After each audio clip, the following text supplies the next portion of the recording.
Alors, bonjour tout le monde. Dans la poursuite de nos capsules sur les unités d'habitation accessoires, aujourd'hui, on est à Saint-Lambert pour venir visiter et rencontrer les propriétaires du projet La Petite Maison dans la Cour. Alors, suivez-moi, on y va.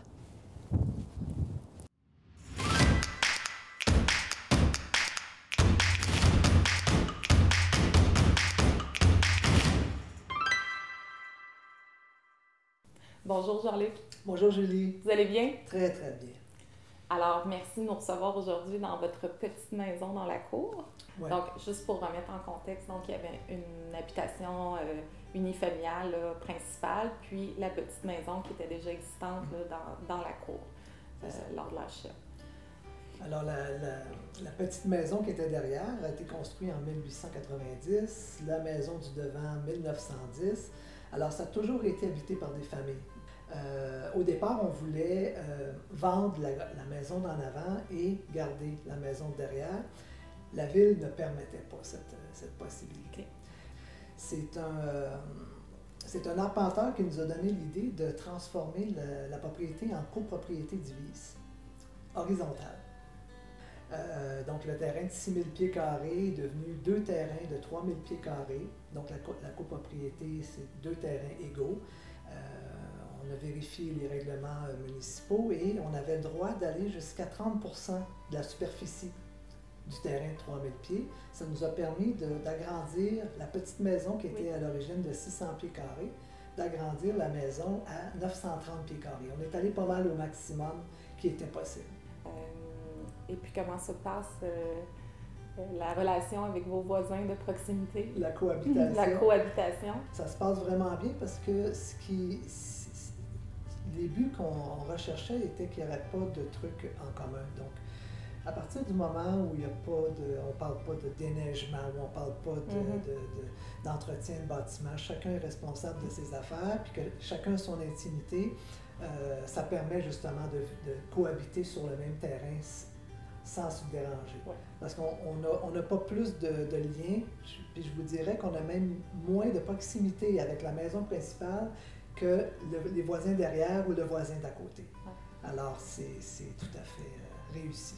Bonjour Sébastien, vous allez bien? Oui, très bien. Alors, merci de nous recevoir ce matin dans vos bureaux. On est ici pour discuter du projet La Petite Maison dans la Cour de Saint-Lambert. Oui.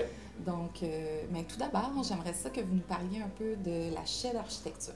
Bien, en fait, on a commencé au début, on travaillait principalement en ville, à Montréal, puis au début, on faisait des transformations ou des agrandissements qui se faisaient dans les sheds là, à l'arrière des bâtiments. Ouais.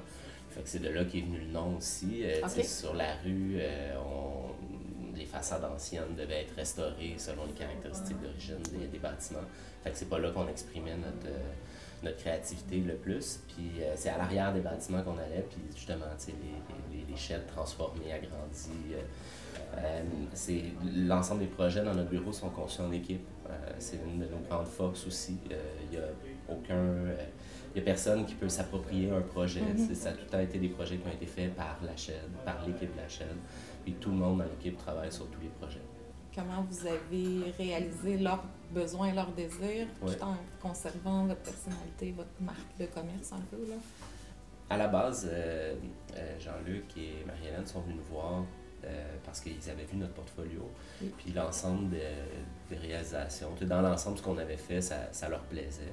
Fait que c'est sûr que chaque projet est fait fait sur mesure pour les familles qui les habitent. Mais malgré tout, je pense que dans l'ensemble, ils aimaient ce qu'ils voyaient. On a essayé de bien comprendre qui ils étaient, puis pour qui on dessinait un projet. Une fois que ce travail-là a été fait, on a fait des esquisses, puis on leur a proposé, puis ça n'a pas été très long que le projet était déjà en place. Les éléments étaient mis en place, puis le projet était accepté. Il fallait trouver un architecte. Et puis, on a consulté des sites, évidemment. On est arrivé sur la chaire d'architecture. Mm-hmm. On a adoré leur projet, leur approche un peu scandinave, la lumière, les matériaux. Ils sont venus voir la maison, on leur a expliqué ce qu'on voulait. On avait à l'origine ici, la petite maison, c'était vraiment une ambiance de chalet. Ouais. Il y avait beaucoup de bois, il y avait du beau plafond, bois au plancher. On voulait garder cette ambiance-là, cette sensation-là d'être en campagne. Alors, le mandat qu'on leur a donné, c'est la lumière, l'utilisation du bois et le maximum de l'espace, avec toutes les restrictions qu'il y avait au niveau du droit acquis. Ouais. On a réutilisé, en faisant la démolition, on a trouvé un vieux plancher de pruche qui était magnifique au niveau de la vieille partie. On l'a démonté, on l'a nettoyé, on l'a installé sur les murs de la salle de bain. Donc, Jean-Luc, ici, la petite maison, 930 pieds carrés, mais on ne se sent pas du tout dans une petite maison. Comment vous avez réussi au niveau de la conception, en collaboration avec vos architectes, là, à relever ce défi-là? Bon, premièrement, on a réduit les meubles au maximum. Ensuite, on a vraiment opté pour d'avoir une très grande fenestration. Au niveau de la cuisine, salle à manger, l'espace est plus étroit. Donc, en mettant une grande fenêtre de 17 pieds, on se sent à l'extérieur, donc ça donne aussi l'impression de grandeur, on ne se sent pas étouffé. Avant, on habitait une beaucoup plus grande maison, mais c'est des anciennes maisons avec beaucoup de cloisons et tout, et ça fait toutes des petites pièces. Tandis qu'ici, on a l'impression que la cuisine, la salle à manger, le salon, c'est une seule grande pièce. Ouais. Et ça nous permet d'avoir ici plusieurs invités, puis on ne sent pas ce truc-là d'être pris dans une petite maison de 900 pieds carrés. Alors là-dessus, la chaîne a vraiment bien réussi sa planification. Pour le projet La Petite Maison à Saint-Lambert, justement, comment vous avez relevé le défi, qui a très bien été relevé d'ailleurs, de donner cette impression de grandeur malgré une superficie qui est de 930 pieds carrés? Chaque pied carré est bien utilisé. Plutôt que de faire des grandes superficies, on va mettre le budget à faire de la qualité, mais sur une plus petite superficie qui de la façon qu'on travaille l'architecture, ça va avoir l'air d'un grand espace, mais c'est pas obligé d'être immense. Comme par exemple, on va utiliser des portes plancher-plafond, des grandes ouvertures, on va travailler la verticalité dans certains projets qui donnent une impression d'espace. Puis après ça, c'est sûr que chaque pied carré dans l'espace a été utilisé au maximum. Plutôt que de faire des espaces qui sont trop grands, de manière superflue, on a vraiment utilisé chacun des pieds carrés aux endroits appropriés. C'est certain que tout le rangement a été réfléchi aussi de manière à ce que ce soit fonctionnel. C'est super important de réfléchir aux endroits où on pourrait mettre le rangement. Fait que tout ça a été bien passé, puis ça paraît pas trop, on le voit pas vraiment en fait. Il y a du mobilier intégré évidemment, là, mais à part de ça, le rangement est assez bien dissimulé. Puis ça laisse toute la place aux espaces de vie finalement. On a réussi à aménager un espace de rangement au niveau de la cuisine qui est au-dessus des marches qui descendent à la cave, qui est hyper pratique comme remise. Il y a aussi une cave de service le plafond n'est pas haut, mais qui est hyper pratique pour le rangement, les meubles patio, les vélos, le coin de buanderie, etc. Le système de chauffage est là. Alors, il n'y a vraiment pas eu aucune perte d'espace et l'utilisation a été vraiment, autant pour la lumière que les ondes, que la circulation, tout est impeccable. Est-ce que c'est possible pour vous de nous décrire un peu comment s'est déroulé ce projet-là? Parce qu'en fait, c'est une rénovation qui a duré 2 ans, je crois. Donc, en général, comment s'est passée votre expérience? On a trouvé un bon contracteur qui a fait vraiment un beau travail, qui était un peu un père de famille. Donc, il nous a conseillé un monsieur qui était super doux. Donc, c'était calme sur le chantier, ça se déroulait bien. Aussi, on habitait sur le même terrain. On avait la grande maison juste en face, donc on était présents tous les jours. La rencontre avec le contracteur est super importante. Tu sens la personne, tu sens si tu vas bien t'entendre avec lui. Ça se fait assez vite.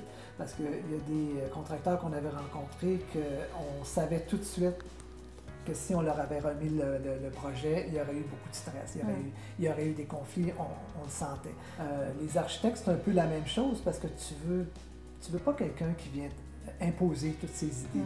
Tu veux quelqu'un qui va t'écouter aussi, qui va te demander c'est quoi tes goûts, qu'est-ce que tu veux faire avec ta maison, qu'est-ce que tu aimes. Là-dessus, l'achat l'a vraiment, vraiment bien fait. C'est important de s'entourer d'un professionnel qui est compétent parce que c'est pas évident de faire négociations avec la ville, puis de faire accepter un projet à la ville comme celui-là par soi-même.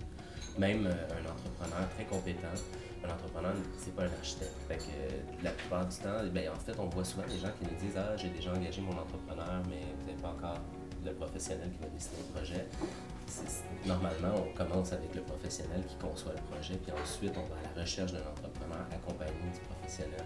Ce qui permet de s'assurer que chacun des éléments qui vont être faits vont être bien compris et bien exécutés aussi par la suite. Oui. Le temps de planification est plus important que le temps de construction. Parce qu'une fois que tout le projet est planifié, bien, quand on entre dans la phase de construction, bien, il n'y a plus de questionnement à avoir. Il n'y a plus de surprise à avoir non plus parce qu'on a réfléchi à tout ça au préalable. Fait que je dirais que de se donner du temps, c'est un des meilleurs conseils que je pourrais donner. Donc, prenez le temps de magasiner les gens avec qui vous allez collaborer sur vos projets. C'est d'une importance cruciale, n'est-ce pas? Absolument. Merci beaucoup de nous avoir reçus. C'est très généreux de votre part. Ça fait plaisir, Julie. Magnifique projet. Merci. Je vous souhaite une belle retraite. Profitez-en bien. Merci. Au plaisir. Merci beaucoup.